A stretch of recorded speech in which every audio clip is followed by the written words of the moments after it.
Hello, welcome back to school. Yes, this is how we're doing it this time. Back in the fall, I know we had all sorts of problems with people logging in. Zoom was difficult, the wrong times were given out, all that sort of stuff. So we're sending out videos. Wish we could be here in person. So this is for anthropology. It's a course you're taking as a life science. It gets you those life science credits. So if you were worried about, hey, does my student need to take biology? This counts the same. So first thing we did, we started talking about what are the different disciplines, just what is anthropology. Right now we're finishing up our osteology unit. They're going to have their big lab practical on Monday. We have a quiz practice tomorrow. We have a lab practical practice on Friday. So practice, practice, practice. Hopefully that makes perfect. We need to set up so we can compare this sort of stuff when we're starting to talk about different hominid species and that sort of stuff. After that, we start getting into primate diversity and behavior. And then we talk about inheritance, evolutionary forces and speciation, and then finally get into human evolution, talk about how we've changed, and then how did we actually disperse and populate the world. So we're looking at humans is our main focus and looking at through a biological lens. One thing about this class, we've been working on this grading for equity model of grading in science for the past couple of years, so it's probably not completely new to you. The big principles are being mathematically accurate, knowledge over behavior, supports growth mindset, transparent to students and parents, and building academic/life skills. So mathematically accurate, a lot of times when you're looking at a grading scale for a class, 59% from 59 to 0 is a F. So this way we're helping make it very movable between the different grades. So on scores on Q, everything you'll see is either a 5, 4, 3, 2, 1. Also, kind of going with that, it's not going to be averaging those grades. The things that are going to help determine the grades are your summative assessments, and that can be anything from a big unit test. It could be a project, it could be a lab. A little part of the grade counts for the notebook organization. That's a skill I'm trying to teach. So that's something I'll be actually grading is your notebook organization. So that will help factor in determining your grade. That could be, hey, are you getting a C+ or a B-, that sort of thing. Tardiness, attendance, whether something's late or not, that does not affect the grade. Just having it and showing your knowledge, that's what affects it. So something kind of common. In a lot of classes, you average all the work together.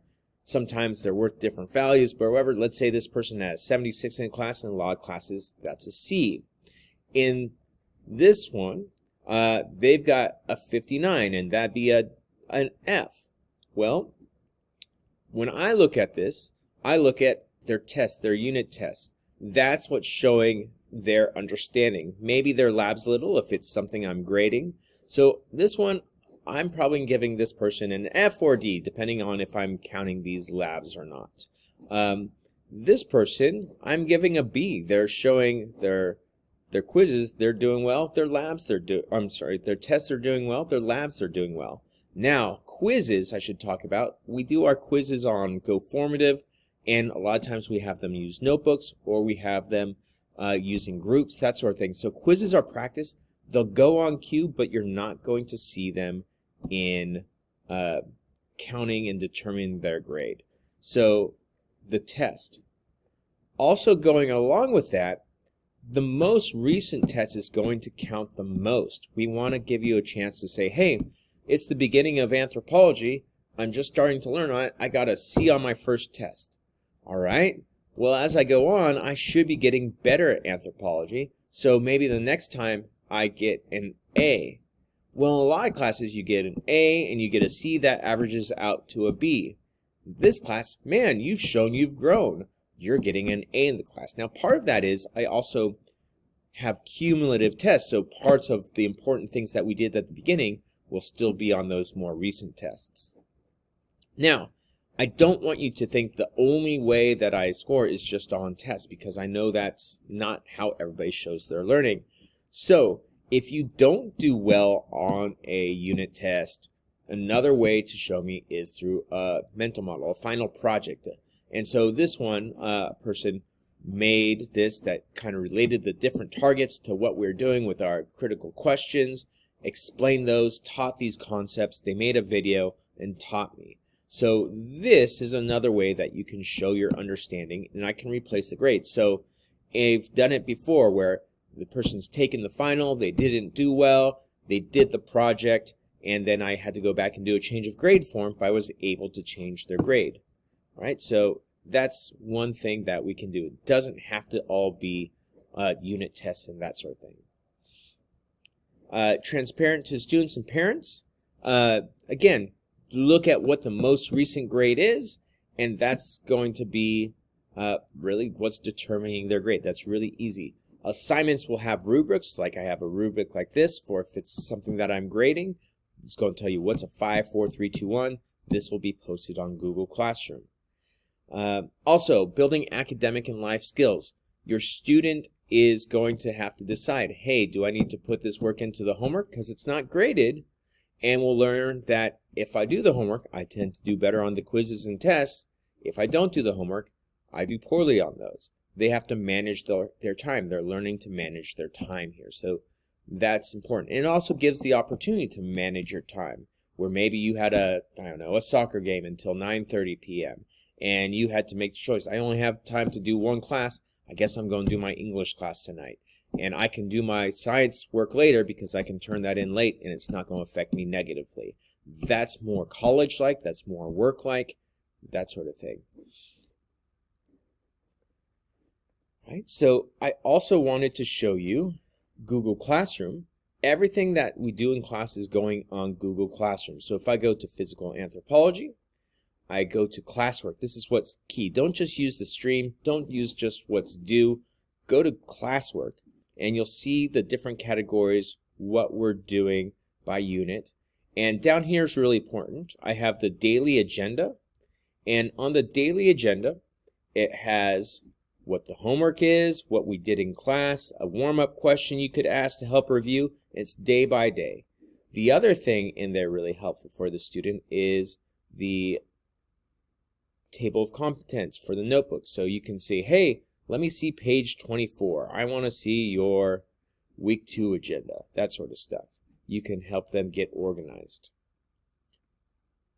And then lastly, again, all of our work is here. Now we had a quiz, Intro to Anthropology. You could have them log in and you can have them go to Go Formative. This is the quiz that we had. And you can have them review the quiz with you, talk about it. They can see what questions they got wrong. Right? And there's one more thing I wanted to show. If I scroll down, I can look at these Ck12 readings. These are readings that students have access to, all issued from time to time. We do have a textbook. We're working on getting some more of those in. But I really do like the Ck12 because it does allow them to do reading and do practice. And give it just a second. And they have the reading. Not only that, there's videos.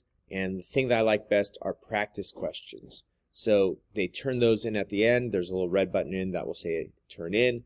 And I'll post whether they did that or not, whether they turned it in. Again, I'm not grading these. There'll be a score online, a 5 or a 3 or something like that.